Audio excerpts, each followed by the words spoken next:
उस 12 साल की बच्ची का क्या होगा? उस 12 साल की बच्ची के बारे में कोई ज़्यादा बात नहीं कर रहा है कि आगे आने वाले वक्त में उसकी ज़िंदगी कैसे बीतेगी, आने वाले वक्त में उस बच्ची का मानसिक संतुलन कैसा रहेगा। जिस तरह से 12 साल की बच्ची इस समय गर्भवती है, उस बच्चे का क्या होगा, कानून क्या कहता है, तमाम तरह के सवाल हैं जो शायद इस पर कोई इस समय बात नहीं करना चाह रहा है। इस तमाम सवालों के जवाब देंगे मेरे साथ मेरे सहयोगी अभिषेक चतुर्वेदी मौजूद हैं। अभिषेक, सीधा आपके पास मैं एक सवाल लेकर के आती हूं कि इस केस ने एक राजनीतिक पार्टी का एंगल लिया। तमाम लोग तमाम तरह की बातें कर रहे हैं, कोई किसी पे निशाना साध रहा है, कोई किसी पे निशाना साध रहा है, लेकिन उस बच्चे के बारे में कोई बात नहीं कर रहा है। नंदनी, जब ऐसे केसेस होते हैं अक्सर आपने देखा होगा तो क्या होता है, राजनीतिक पार्टियां अपना अपना हिसाब किताब देखती हैं।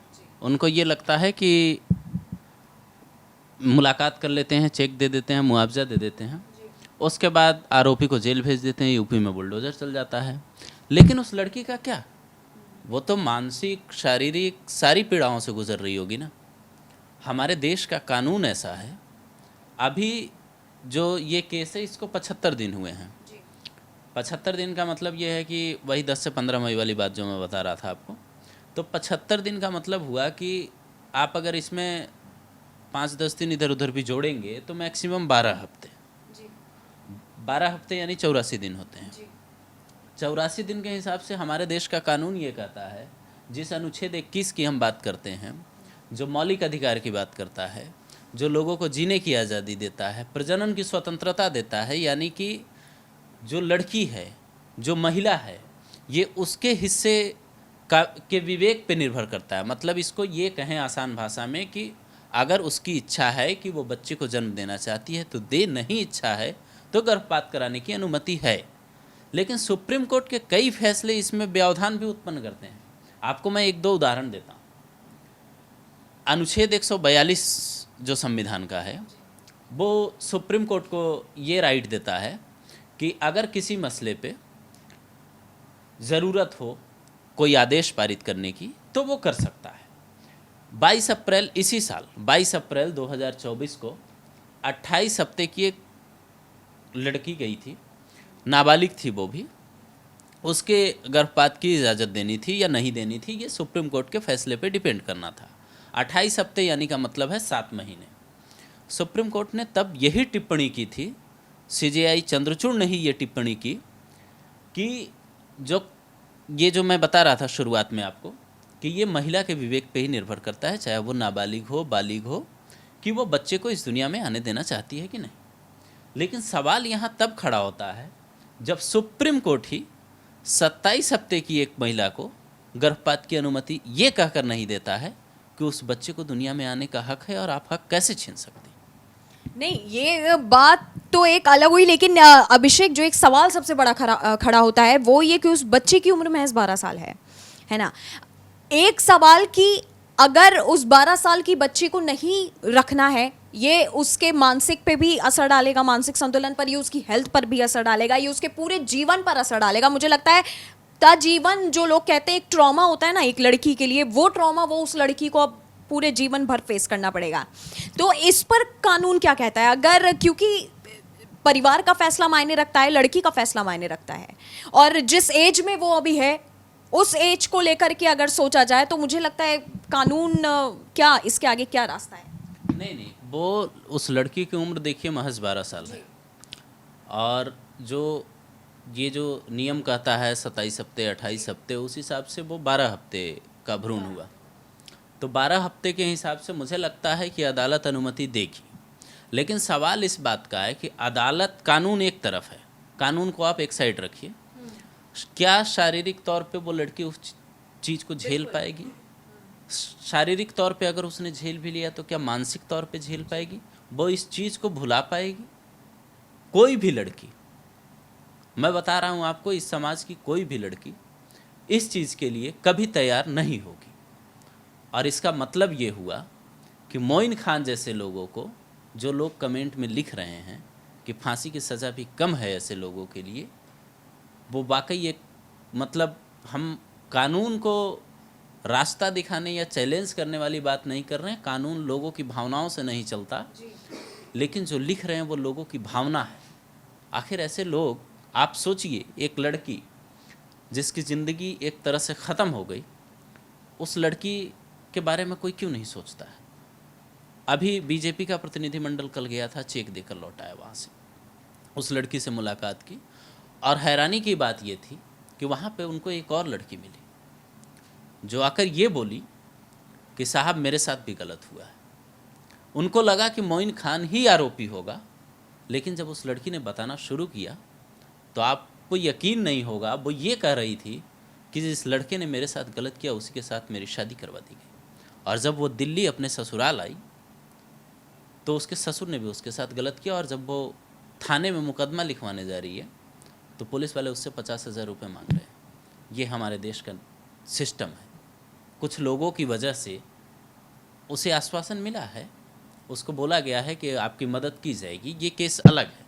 लेकिन हम अयोध्या वाले केस पर अगर आते हैं, अगर उस लड़की की बात करते हैं, और आप ये सोचिए कि 12 साल की नाबालिग लड़की झूठ तो कहेगी नहीं इतने बड़े मसले पे, वो ये तो बोलेगी नहीं। अगर उसको मोइन खान का उसने नाम लिया, राजू का नाम लिया, तो ऐसे तो लिया नहीं होगा। लेकिन मोइन खान की बीबी क्या कह रही है आपको पता है? वो कह रही है कि मेरे पति की उम्र करीब 70 साल है और मेरे पास तो वो 2-2 साल तक नहीं आते। अब इस बात का इस लॉजिक से क्या लेना देना है? जो अयाशी का अड्डा बाहर चला रहा हो उसको अपनी बीबी से क्या मतलब हो? अभिषेक, जिस तरह से आपने ये बात कही कि 12 साल की बच्ची क्या झूठ बोल रही है, बिल्कुल ये बात बिल्कुल सही होती है, क्योंकि आश्चर्य की बात सबसे ज्यादा यही है कि जो बातें जनता कर रही है वो बातें नेताओं को करनी चाहिए, लेकिन नेताओं ने इस घटना को धीरे धीरे एक राजनीतिक का एंगल दे दिया। और सबसे आश्चर्यजनक की वो बात थी कि अखिलेश यादव का जो बयान था उनका ये था कि भाई डीएनए टेस्ट करा लो। क्यों? 12 साल की बच्ची झूठ बोलेगी? अगर 12 साल की बच्ची के साथ कुछ हुआ है तभी वो 2 नामे ले रही हैं। मेरा सवाल आपसे अभिषेक ये है कि मोहित खान की तरफ से सपोर्टर क्या कोई निकल करके आए? पार्टियां तो आप छोड़ दीजिए, उसके क्या घर वाले, हालांकि क्या उसकी बीवी ने उसका बचाव किया या उसके बच्चों ने उसका बचाव किया? मोहित खान की बीवी ही नहीं, मोहित खान के भाई की बीवी है। वो ये कह रही है कि जिस दिन ये घटना हुई है नंदिनी, मतलब जिस दिन एसओ ने फ़ोन किया मोहित खान को, इलाके का नेता है तो नंबर होगा ही, और वैसे भी शिकायत पहुंची है तो नंबर मिल ही जाता है। तो मोहित खान को फ़ोन किया एसओ ने, जो उसकी पत्नी, मोहित खान की पत्नी बता रही है, वो मैं आपको बताता हूँ।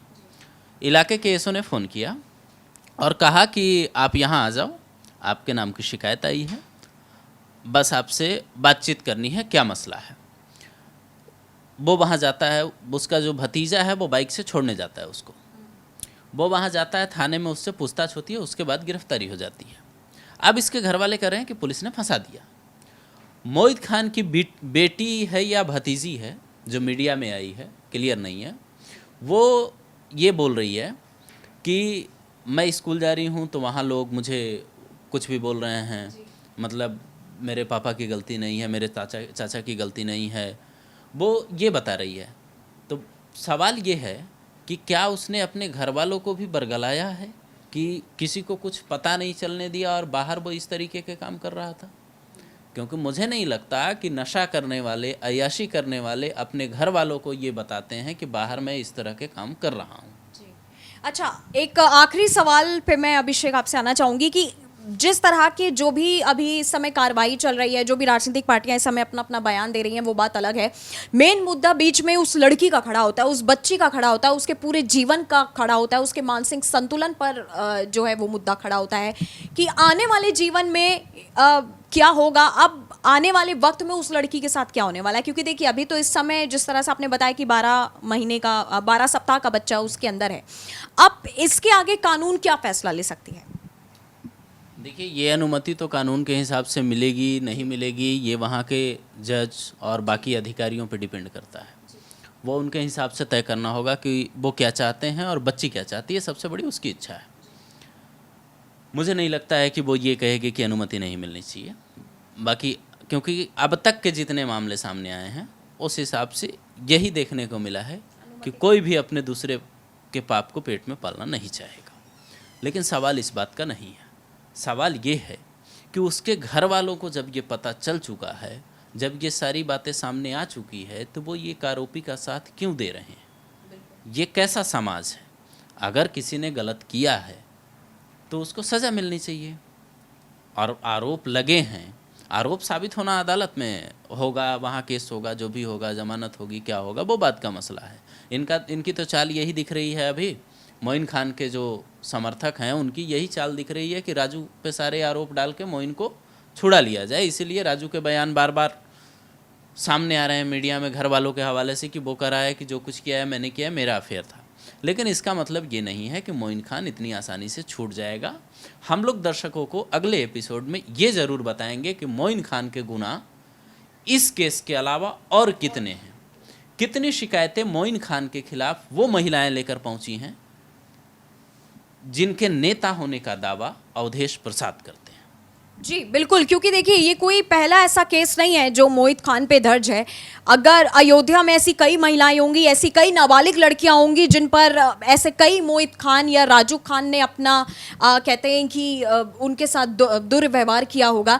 हालांकि इस केस में अभी तक जो भी सामने निकल करके आया है उसमें अभी तक एक राजनीतिक पार्टियां एक दूसरे पर तो अपना निशाना साध रही हैं, लेकिन सबसे दुख की बात इस समाज में ये है कि राजनीति करने के अलावा कोई भी नेता ने ये नहीं सोचा कि उस बच्ची की मासूमियत को खत्म कर दिया गया, उस बच्ची की चीख के पीछे का जो दर्द था वो इस समय अनसुना कर दिया गया। कोई भी उस बच्ची के बारे में बात नहीं कर रहा है कि उसके बच्चे के आने वाले जीवन पे क्या असर है, उस बच्ची के पेट में जो 12 सप्ताह का बच्चा है उसका क्या होगा, उसके परिवार वालों पे क्या बीत रही है। हालांकि सब मुआवजा लेके पहुंच रहे हैं, सब चेक लेके पहुंच रहे हैं।